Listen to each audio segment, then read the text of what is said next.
বাংলাদেশের সংবিধানে প্রতিটি নাগরিকের ভোটের মূল্য সমান। গণতন্ত্রের সৌন্দর্য কোনো জাঁকজমকপূর্ণ প্রাসাদে নয়, বরং এটি লুকিয়ে আছে একটি সাধারণ সংখ্যার ভেতর। আর সেই সংখ্যাটি হলো এক।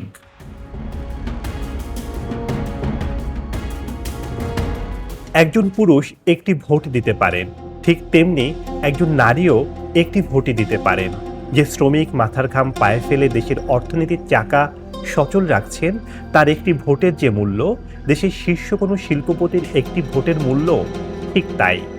ব্যালট পেপারের সামনে দাঁড়ালে আভিজাত্যের সব দেয়াল ধসে পড়ে। এটি সম্ভবত রাষ্ট্রের সবচেয়ে বড় সমতার জায়গা, যেখানে লিঙ্গ বা শ্রেণীভেদে কারো অধিকার এক চুলও বেশি বা কম নয়।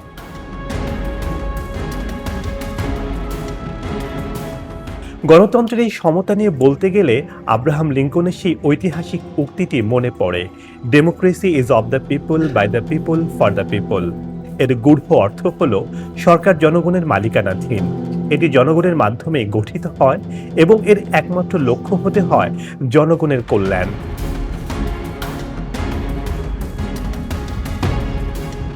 বাংলাদেশের বড় একটি অংশ শ্রমিক, কৃষক এবং সাধারণ মেহনতি মানুষ।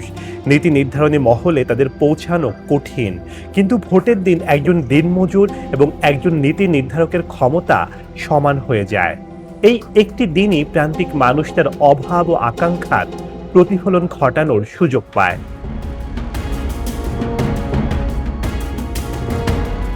তাই আপনার সেই একটি ভোট কেবল একটি সংখ্যা নয়, এটি আপনার অস্তিত্ব ও সমমর্যাদার স্মারক।